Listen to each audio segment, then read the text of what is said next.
Well, welcome, welcome, welcome. Welcome to day number 18 of 29 Days of Love. Hey, DM. Oh, Double Digit Diva has joined us. Thank you for joining. Thank you for joining. We are on day number 18, and we are in the midst of our 5 stages of love relationships. The first stage was passion. That's the stage when that chemical cocktail is developed in your brain to the point that you get a little crazy. And then stage number 2 is power struggle. That's the stage that most couples don't even make it through. And it happens right that 3rd year through that 5th year where you are not feeling that person at all. And it is a power struggle. But tonight, hey, Deborah, I'm so glad that you are enjoying this. Thank you, thank you, thank you. And I'm hoping that you're sharing it. Thank you for those hearts. Thank you for being with me tonight. And I'm going to just dive right into stage number 3. Stage number 3 is permanence. Permanence. And at this stage, if you are lucky enough and smart enough that you've done, oh, hey, how you doing? Hey, Prophet Cedric, if you are smart enough to make it through that power struggle stage, then when you get to the permanent stage, something unique happens. See, after you have learned how to fight fair, how to fight so that both parties win, that is not just about you, that is not just about the other person, but you've really learned how to fight and get this thing going, because you're going to have conflict. You're absolutely going to have conflict because no two people see the same thing the same way. Hey, Sister Sharon. Hey, how you doing? How are you doing? Thank you for joining us tonight. Thank you for those hearts. Thank you so much. So once you learn how to fight fair and both of you win, you are at the point now that you are just stable in the relationship. You are permanent. You are stuck together like glue. You have made it past that power struggle. And so what happens is that the excitement that was present at the beginning of the relationship, it returns. But let me tell you something. It returns at a deeper level. It is a more grown up level. It's a more mature level, so you can handle that chemical cocktail so that when it comes, you know how to deal with it. There's a sense of normalcy that is present when you have stuck and stayed in there with this person. I have to say that I remember my parents. Hey, grown folks stuff. Grown folks stuff. Yes, Prophet.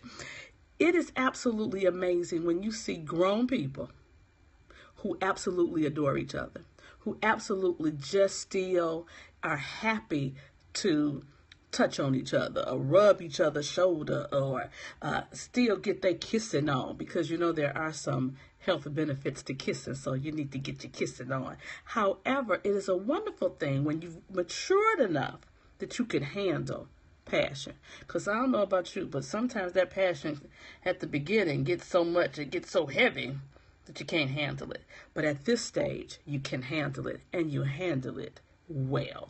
And so also, you know and you accept that you're never going to change your partner.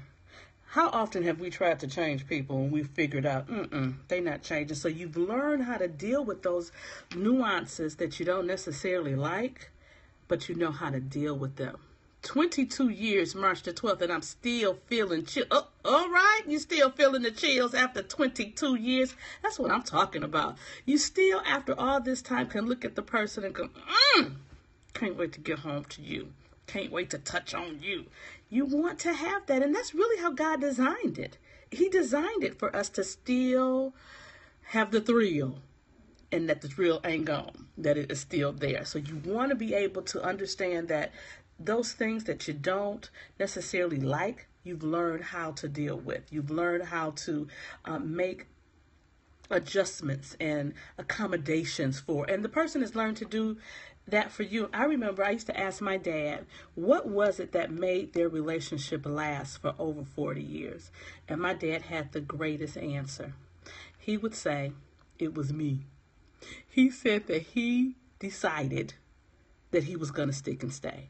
And that is so important. You have to make the decision that you want to stay. You're going to make the decision that you want to stay with this person and that the understanding is there. So in this stage of permanence, their comfortableness has really set in and it's settled in. There's a sense of peace. There's a sense of, I just know I ain't going nowhere and they ain't going nowhere. This is just how we do it. But let me tell you, there's a danger. I don't know how many of you all remember the show. What was that? It was the Danger, Will Robinson. Danger, danger. The robot would say, danger, Will Robinson. There's some danger that happens. I say, I love the term you use, stick and stay. Yes, stick and stay. There's some danger and there's a warning that I want to give you here. Lost in Space. Thank you. Thank you for telling me about Lost in Space. Danger, Will Robinson, danger. There is some danger in this stage because if you really haven't dealt with how to fight fair, or somebody said it was before your time, so what, young blood, so what, young blood, Cedric, so what? But there is danger that can happen if you have not really negotiated with how you're going to deal with conflict. You will go back to that place of the power struggle. And once you go back there this time, it means that that love and respect that you absolutely need, you haven't really gotten that down. And what happens oftentimes that people get on what I call the power struggle roller coaster. And the power struggle roller coaster, once you get on, it's hard to get off. And so what that is that men absolutely in the relationship need to feel respected. Women absolutely need to feel loved.